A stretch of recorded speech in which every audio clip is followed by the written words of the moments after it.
Welcome to our family Ayurveda for life. मैं आज आपसे लीकी गट सिंड्रोम के बारे में बात करने जा रही हूँ। आजकल एक कॉमन इंटेस्टाइन की प्रॉब्लम हो गई है। तो ये लीकी गट क्या होता है और इससे क्या आपको प्रॉब्लम हो सकती है, इन सब के बारे में बात करेंगे। एक्चुअली हमारे गट की वॉल में एक लाइनिंग होती है और इसमें इस लाइनिंग में स्मॉल होल्स होते हैं। तो ये एक नेट की तरह काम करती है, जिसमें स्मॉल होल्स कुछ चीज़ों को जाने देते हैं, बाकी हार्मफुल सब्सटेंस को ये वहीं पर रोक लेते हैं। लेकिन जब हमारी लाइनिंग ये खराब हो जाती है हमारे इंटेस्टाइन की, तो ये जो हमारे को हार्मफुल सब्सटेंसेस है वो भी आने लगते हैं और वो ब्लड में हमारे मिलने लगते हैं। तो ये जब हमारे ब्लड में पहुंचने लगते हैं तो इसी को हम लीकी गट कहते हैं, क्योंकि ये लीक करके हमारे इंटेस्टाइन की वॉल को लीक करके ब्लड में जा रहे हैं। इसके कारण की बात करूं तो लीकी गट सिंड्रोम के 4 मेन कारण होते हैं। सबसे पहले डिसबायोसिस। डिसबायोसिस में मतलब हमारे हार्मफुल बैक्टीरिया ज़्यादा बढ़ते चले जा रहे हैं और जो गुड बैक्टीरिया है, बेनिफिशियल बैक्टीरिया है, वो कम होते चले जाते हैं। तो इनका इम्बैलेंस जब हो जाता है तो इसी को हम डिसबायोसिस कहते हैं। दूसरी है हमारी पुअर डाइट। पुअर डाइट में हम बहुत ज़्यादा शुगर से रिच फूड खाते हैं या बहुत ज़्यादा डेयरी प्रोडक्ट्स अगर हम लोग लेते हैं, या जिनको डेयरी प्रोडक्ट्स नहीं सूट करता है वो लेते हैं, या बहुत ज़्यादा जंक फूड खाते हैं, तो ये सब लीकी गट की वजह से हो सकता है। इसके अलावा जो लोग बहुत ज़्यादा जल्दी जल्दी एंटीबायोटिक्स खाते हैं या बहुत ज़्यादा एस्प्रिन खाते हैं, या वो NSAID जो non steroid anti inflammatory drugs जो होती है, जो पेन के लिए खाई जाती हैं, उनका बहुत ज़्यादा इस्तेमाल अगर करते हैं, मतलब जरा सा दर्द हुआ और खाना शुरू कर देते हैं, या इन्फेक्शन की वजह से, या कोई केमिकल्स का एक्सपोजर जैसे कि पेस्टिसाइड्स वगैरह जो होते हैं, इन सभी से जो है लीकी गट सिंड्रोम हमारे को हो सकता है। और स्ट्रेस भी इसका एक बहुत बड़ा कारण है कि हमारे को जो है स्ट्रेस से हमारी इम्यून सिस्टम कमजोर पड़ जाता है और उससे हमारे जो बैक्टीरियल फ्लोरा है वो डिस्टर्ब हो जाता है। कई बार बैक्टीरियल इन्फेक्शन और वायरल इन्फेक्शन से इन्फ्लेमेशन हो जाता है, उससे भी हमारा लीकी गट सिंड्रोम हो सकता है।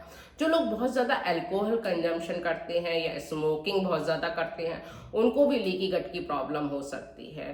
तो इसमें हमारे सिम्टम्स की बात करूं तो सिम्टम्स में सबसे पहले हमें ब्लोटिंग की फील होती है, डायरिया, गैस, फ्लैचुलेंस, ये सब डाइजेस्टिव हमारे को सिस्टम्स प्रॉब्लम होती है। कई बार लोगों को इरिटेबल बाउल सिंड्रोम वाले सिम्टम्स भी फील होते हैं।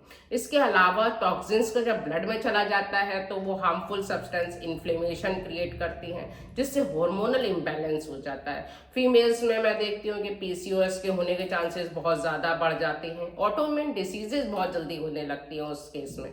ड्यूमेटाइड अर्थराइटिस हो सकती है, सोरियासिस हो सकती है, सीलियक डिसीज होती है, हाइपोथायराइडिज्म भी इसकी वजह से होने लगती है। कुछ लोगों को seasonal allergy like asthmatic symptoms होने लगते हैं।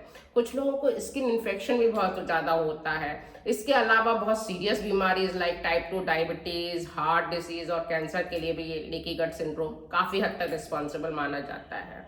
तो ये हमारे बेनिफिशियल बैक्टीरिया जो हम इनको मतलब हमें रिच करना पड़ेगा। अगर हम इसकी प्रिवेंशन की बात करें तो हमें इससे बेनिफिशियल बैक्टीरिया हमें कैसे है, उसके लिए हमें क्या डाइट होनी चाहिए, जिससे कि हमारा जो है वो माइक्रोफ्लोरा ऑफ गट जो है जिसे हम कहते हैं वो हमारा सही बना रहे, तो डिसबायोसिस की प्रॉब्लम ना आए।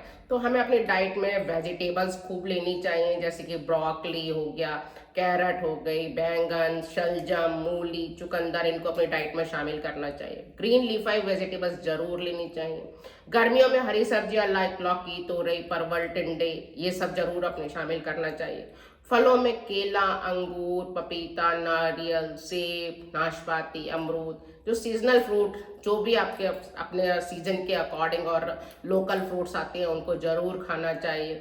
इसके अलावा आपको अपने जो है वो थोड़ा सा फ्रूट्स के साथ साथ आप सीजनल मतलब ये इस टाइप की चीज़ें खा सकते हैं, जैसे कर्ड आप जरूर लें अपने दोपहर को अपने डाइट में। सोक्ड चिया सीड्स या फ्लैक्स सीड्स या सनफ्लावर सीड्स अपने जरूर अपने डाइट में शामिल करें।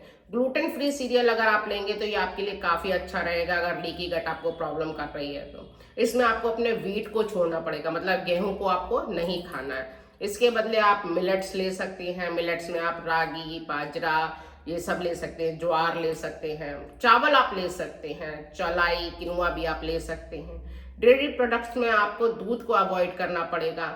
आइसक्रीम नहीं खाएंगे आप। इसके अलावा आप दही, छाछ, ये सब ले सकते हैं। पनीर आपके लिए काफ़ी अच्छा रहेगा, वो भी आप ले सकते हैं। आपको अगर अवॉइड करना है तो सबसे पहले प्रोसेस्ड फूड नहीं खाना है, junk food, bakery item, chips, artificial sweetener से बनी हुई चीज़ें, ये सब आपको नहीं खाना है। फ्राइड फूड को आपको अवॉइड करना है।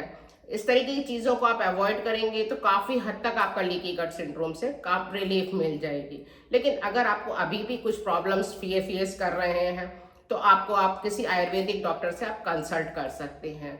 और अगर आपको मेरी वीडियो पसंद आई है तो प्लीज़ लाइक और शेयर करें, और आपने अभी तक मेरा चैनल सब्सक्राइब नहीं किया तो सब्सक्राइब जरूर कर लें। किसी तरीके के आपको कोई क्वेश्चन पूछना चाहते हैं तो आप जरूर क्वेश्चन कमेंट बॉक्स में लिख सकते हैं। मैं नेक्स्ट वीडियो में किसी हेल्थ से रिलेटेड नई जानकारी के साथ आपके साथ आऊँगी। तब तक के लिए बाय बाय, थैंक यू।